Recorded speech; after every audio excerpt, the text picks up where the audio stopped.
D'abord un constat, le stade de recours comme celui de Sclessin doivent de toute manière subir un sérieux lifting. En cause, les dispositions UEFA de 93.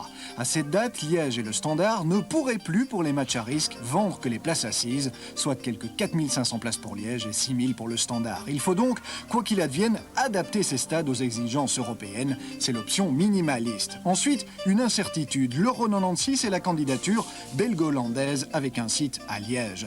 Dans cette hypothèse, les exigences sont encore plus grandes, 30 000 places assises, c'est l'option maximaliste et celle du nouveau stade. Où le construirait-on? 3 possibilités, Sclessin, recours ou un site neutre. Pour choisir, une commission de 3 sages, le ministre Motard, Guy Thys et M. Vertonghen.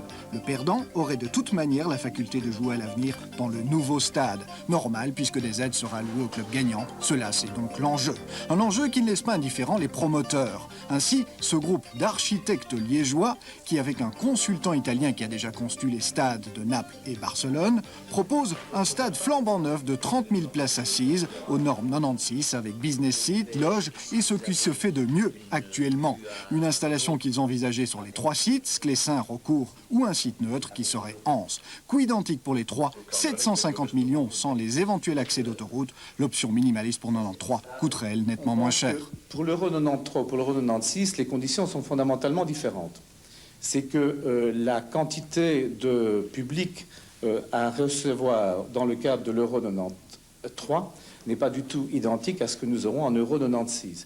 Ce qui veut donc dire que certains stades sont adaptables en fonction de l'Euro 93 et pas du tout en fonction de l'Euro 96, et que les coûts d'adaptation sont aussi fonction du nombre de places que l'on devra utiliser dans le cadre des différentes compétitions.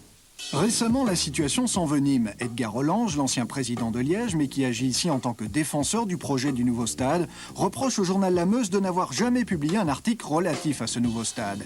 Il faut savoir que M. Waters, président du Standard, est aussi président du conseil d'administration de La Meuse. Alors aurait-il été tenté de faire interdire la parution d'un article qui ne servait pas les intérêts du Standard? Vrai ou pas? Ben, il n'a pas encore paru. Il va paraître. Ben, j'espère bien qu'il va paraître. Oui, oui.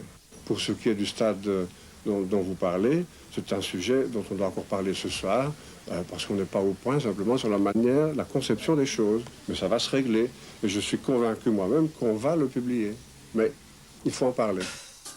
Prenons donc les devants. Ce fameux stade, le voici en exclusivité. C'est celui de Cézanne qui a inspiré les architectes. Ajoutez-y loge et business seats, et c'est ce qui pourrait voir le jour à Liège.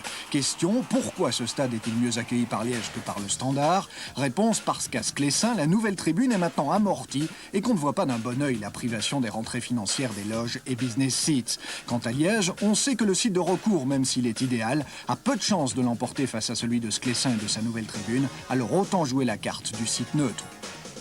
D'abord, nous avons demandé que la commission nous donne son avis. Elle nous l'a promis pour fin octobre. Donc, c'est tout proche. Et on a dit que jusqu'au 31 janvier, nous étions d'accord de mettre tout au frigo. Pour autant que le 31 janvier, on propose une solution, mais totale, réaliste et qui, bon, je dirais, les plans, l'endroit, l'argent, non pas des promesses, mais l'argent. Je vais même plus loin, l'argent pratiquement en banque. Hein, parce que les promesses, vous savez ce que c'est. Je m'excuse, mais les promesses, ça ne veut rien dire. Alors, je vais bien me mettre autour d'une table et discuter. Vous comprenez bien que si on nous propose un stade commun, où le Standard n'interviendrait que pour 100 millions, est-ce que je vais véritablement dire non, plutôt que d'aller passer 300 millions dans mon stade? Je suis réaliste. Je vois les choses telles qu'elles sont en face. Mais je n'y crois pas, parce que qui va payer? C'est tout. C'est tout. Je ne demande que ça. Qui va payer? Ce sera soit le stade unique, oui, soit probablement un partage équivalent pour les 2 stades, parce que aujourd'hui, vous savez, il n'y a plus grand monde pour croire que l'Euro 96 se passera vraiment en Belgique.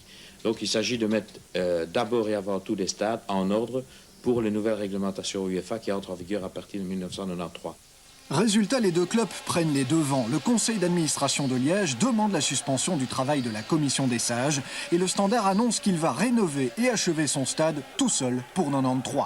Coût 350 millions, la somme serait déjà réunie. Et puis pour que cet imbroglio politico-économico-sportif soit complet, il faut encore savoir que l'attaché du ministre des Sports Graffé, Lucien Levaux, est aussi relations publiques au Standard. À recours, certains le font gentiment remarquer, car même s'il est rouge et blanc, Lucien Levaux à Liège, c'est vraiment l'ami de tout le monde. Ici, vous n'êtes pas supporter du Standard, pas plus que le ministre.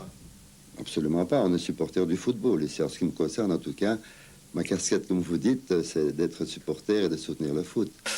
Alors, conclusion, la ville de Liège aura-t-elle enfin son grand stade communal? Vous l'aurez compris, c'est plutôt mal parti, même si se tient en ce moment même la réunion de la dernière chance.